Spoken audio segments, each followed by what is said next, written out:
பிரணவப் பொருளே, விநாயகப் பெருமானே, உங்கள் திருவடிகளுக்கு என் அன்பு வணக்கம். நல்லிசை செல்வரான நாரதருக்கு நல்வாழ்த்துக்கள். எம்மை அழைத்த காரணம்? புண்ணிய நதியாக விளங்கிய பொன்னி அகத்தியரிடம் சற்று வாய்ப்புடுக்காக பேசியிருக்கிறார். அதன் காரணமாக பூமண்டலத்தில் ஆறாக ஓடிக்கொண்டிருந்த அவளை அகத்தியர் தன் கமண்டலத்திற்குள் அடைத்து வைத்திருக்கிறார். அடக்கத்துடன் நடக்க வேண்டிய பெண்கள் அத்துமீறி பேசினால் பெரியவர்கள் கண்டித்து தண்டனை கொடுக்கத்தானே செய்வார்கள். உண்மைதான். ஆனால் ஆறில்லா ஊருக்கு அழகு பாழ் என்பார்கள்.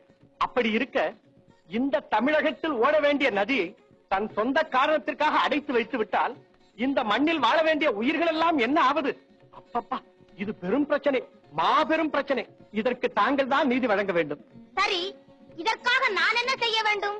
எதற்கும் முன்னின்று நல்வழி காட்டும் தாங்களே இதற்கும் பொறுப்பேற்று ஒரு வழி காட்ட வேண்டும். எப்படி?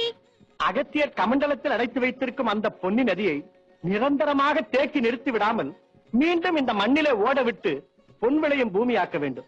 அதாவது அகத்தியரின் கமண்டலத்தில் உள்ள நீரை கவிழ்த்து விட வேண்டும். அவ்வளவுதான். அதை செய்தால் போதும். இதோ இப்பொழுதே புறப்படுகிறேன். நாராயண்.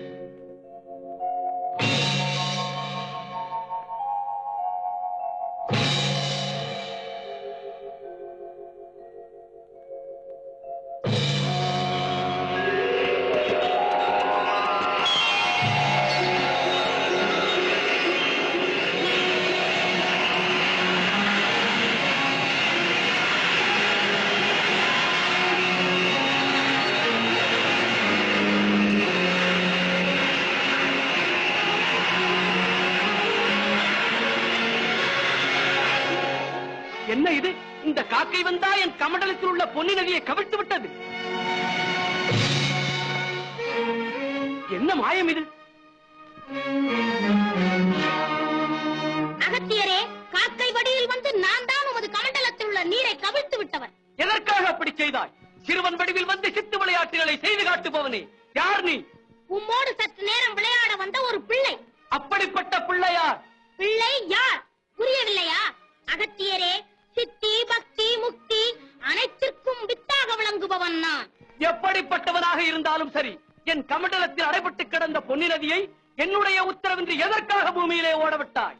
நீண்டு ஓட வேண்டிய நீரை நீர் எதற்காக கமண்டலத்தில் அடைத்து வைத்தீர்? அடைத்து வைத்தது என் சொந்த பிரச்சனை. ஓடவிட்டது பொது பிரச்சனை. சிறுவனே, என் கோபத்திற்கு ஆளாகப் போகிறாய் நீ. உங்கள் கோபம் சாபம் எல்லாம் என்னை ஒன்றும் செய்து விடாது. நீ என்ன உமையொரு வாகனாக விளங்கும் ஈசனுக்கும் முதல்வனோ? அப்படித்தான் வைத்துக் கொள்ளுங்களேன். வீண் வாதமா செய்கிறாய்? விநாயக பெருமானே, பிரணவப் பொருளே, இது என்ன நாடகம்? சரி, குட்ட வந்ததை ஏன் நிறுத்தி விட்டீர்கள்?